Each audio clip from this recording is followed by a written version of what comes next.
Assalamualaikum warahmatullahi wabarakatuh. Salam sejahtera untuk kita semua. Perkenalkan, nama saya Amarinda Napitasari, mahasiswa PPG dalam jabatan kategori 2 Universitas Negeri Makassar. Saya akan menyampaikan tentang best practice atau praktik pengalaman baik yang pernah saya lakukan. Best practice atau cerita praktik baik yang saya susun menggunakan metode STAR. S adalah situasi, T adalah tantangan, A adalah aksi, dan R adalah refleksi hasil dan dampak terkait pengalaman mengatasi permasalahan siswa dalam pembelajaran. Praktik baik yang saya lakukan ini berlokasi di SMA Negeri 5 Purwokerto. Tujuan yang ingin dicapai dalam best practice atau praktik baik ini adalah meningkatkan motivasi belajar peserta didik kelas 11 IPS SMA Negeri 5 Purwokerto pada mata pelajaran ekonomi dengan materi inflasi.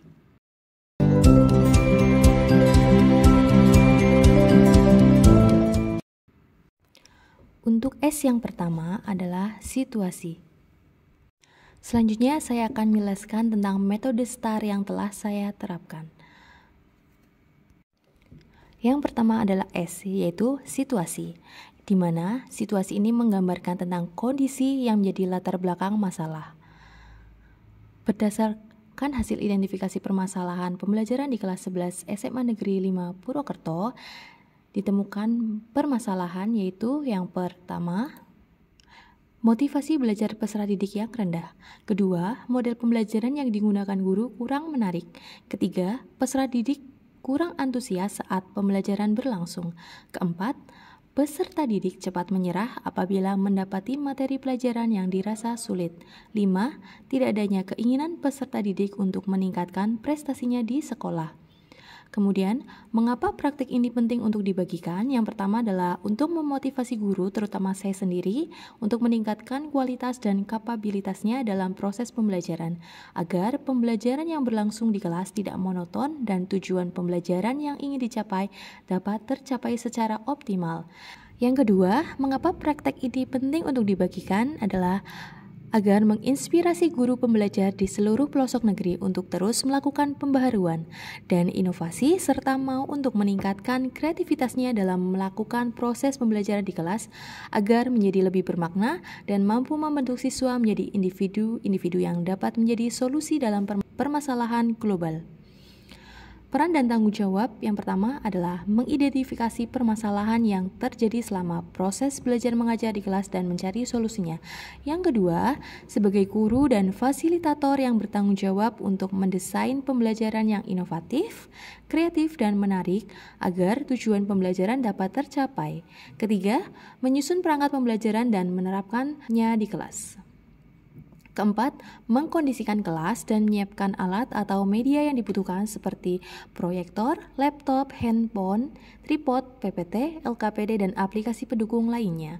Kelima, bertanggung jawab secara penuh terhadap berjalannya kegiatan PPI.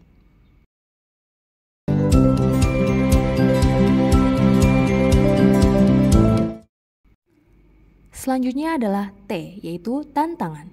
Yang pertama, tantangan yang saya hadapi dalam praktik pengalaman baik ini adalah yang pertama, sarana dan prasarana pendukung pembelajaran seperti kamera, tripod, internet, dan ruang kelas. Kedua, persiapan dan pengelolaan kelas membutuhkan waktu yang cukup lama. Ketiga, kemampuan peserta didik dalam memahami materi dan desain pembelajaran yang direncanakan oleh guru. Keempat, masih ada peserta didik dalam kelompok yang kurang aktif dalam kegiatan diskusi karena adanya kurang kerjasama dan kurang peduli.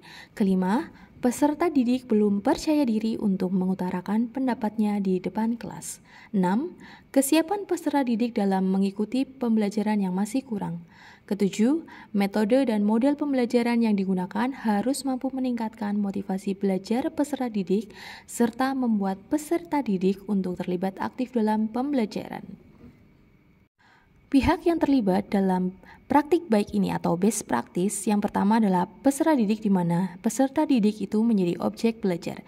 Kedua, saya sendiri, Amarina Napita Sari SPD, pengajar utama di kelas.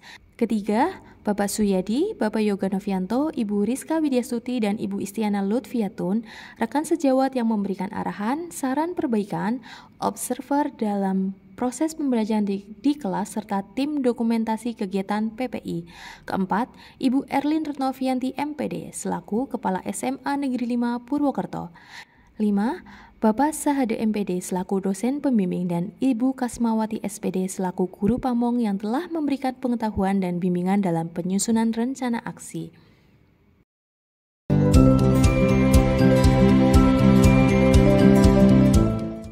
Selanjutnya adalah A, yaitu aksi. Aksi yang telah saya lakukan yang pertama adalah pemilihan media pembelajaran inovatif.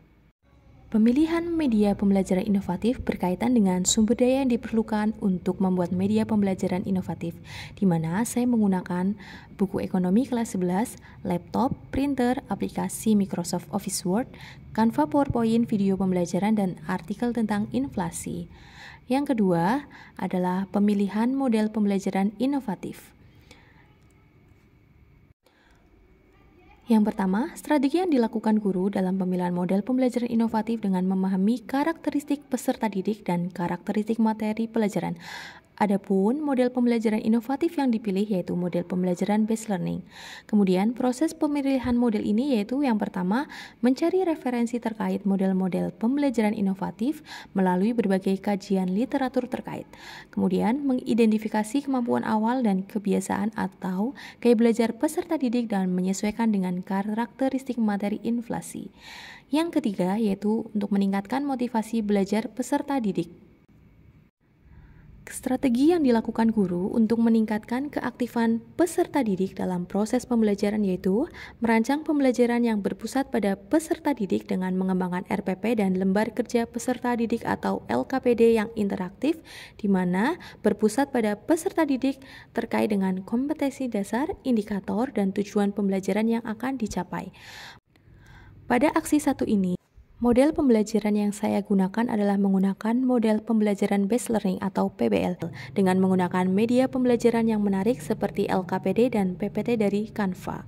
Kedua, proses pengembangan RPP yang berpusat pada peserta didik dengan menentukan kegiatan-kegiatan pembelajaran apa saja yang bisa meningkatkan motivasi peserta didik dan berpartisipasi aktif dalam seluruh rangkaian proses pembelajaran.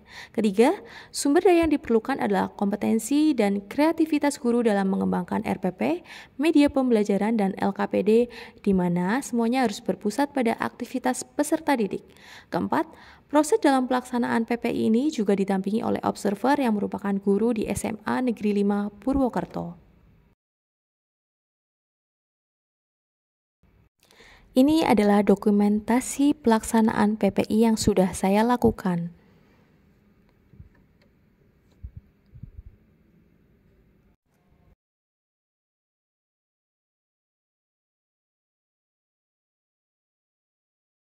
Model pembelajaran yang saya gunakan adalah menggunakan model pembelajaran based learning atau PBL, di mana sintaksnya adalah yang pertama, mengorientasikan peserta didik terhadap masalah. Kedua, mengorganisasikan peserta didik untuk belajar. Ketiga, membimbing penyelidikan individu maupun kelompok. 4. Mengembangkan dan menyajikan hasil karya. 5. Menganalisis dan mengevaluasi proses pemecahan masalah. Untuk bahan ajar yang saya gunakan, saya menggunakan PowerPoint dari Canva. Untuk link bahan ajar sudah saya cantumkan dan bisa terlihat dalam video.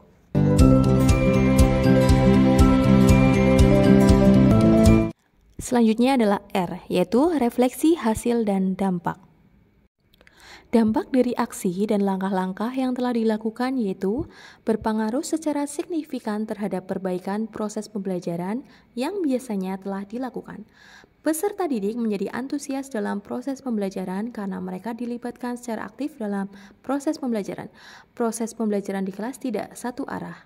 Selanjutnya, Keefektifan dari aksi dan langkah-langkah yang dilakukan dapat terlihat dari pemilihan model pembelajaran inovatif yaitu Problem Based Learning atau PBL. Dan proses pembelajaran yang berpusat pada peserta didik sangat membantu dalam meningkatkan partisipasi aktif peserta didik dalam pembelajaran. Sehingga selain meningkatkan hasil belajar juga mampu meningkatkan motivasi peserta didik dalam proses pembelajaran. Respon peserta didik terhadap kegiatan pembelajaran ini adalah sangat antusias sekali. Jika pembelajaran menggunakan model yang sangat menarik yaitu model PBL dengan menggunakan media video pembelajaran LKPD, PPT yang menarik karena hal tersebut berfungsi sebagai stimulus sehingga memotivasi peserta didik untuk terlibat aktif dalam proses pembelajaran. Kemudian untuk faktor keberhasilan pembelajaran ini ditentukan oleh kompetensi guru dalam mengelola pembelajaran terutama dalam hal pemilihan media dan model pembelajaran yang inovatif yang dapat dikembangkan dalam RPP yang telah dibuat. LKPD yang dibuat merupakan LKPD yang bersifat interaktif, serta keinginan peserta didik untuk menambah wawasan ilmu yang mereka peroleh dengan cara belajar yang berbeda, yaitu menggunakan model pembelajaran Problem Based Learning. Selain itu, keterlibatan peserta didik dalam proses pembelajaran sangat mendukung sekali keberhasilan proses pembelajaran ini. Selain itu, tentunya dukungan kepala sekolah dan rekan sejawat sangat dibutuhkan dalam keberhasilan kegiatan PP ini. Berdasarkan proses dan aktivitas pembelajaran yang telah saya laksanakan, pembelajaran yang dapat diambil adalah guru harus lebih kreatif dan inovatif dalam memilih model dan media pembelajaran, agar pembelajaran menjadi lebih menarik, mudah dimengerti, menyenangkan, dan menantang, sehingga pembelajaran dapat memotivasi belajar peserta didik dalam pembelajaran yang nantinya berdampak pada peningkatan hasil belajarnya. Selain itu, perlunya persiapan yang matang, mulai dari penyusunan perangkat, pemilihan media, materi pendukung sangat menentukan keberhasilan tercapainya tujuan pembelajaran yang diinginkan. Setelah melakukan pembelajaran, guru juga harus melakukan evaluasi dan refleksi agar proses pembelajaran berikutnya dapat berjalan lebih baik lagi. Sekian yang dapat saya sampaikan, kurang lebihnya mohon maaf. Semoga apa yang saya sampaikan ini dapat bermanfaat untuk Bapak Ibu semua. Terima kasih. Wassalamualaikum warahmatullahi wabarakatuh.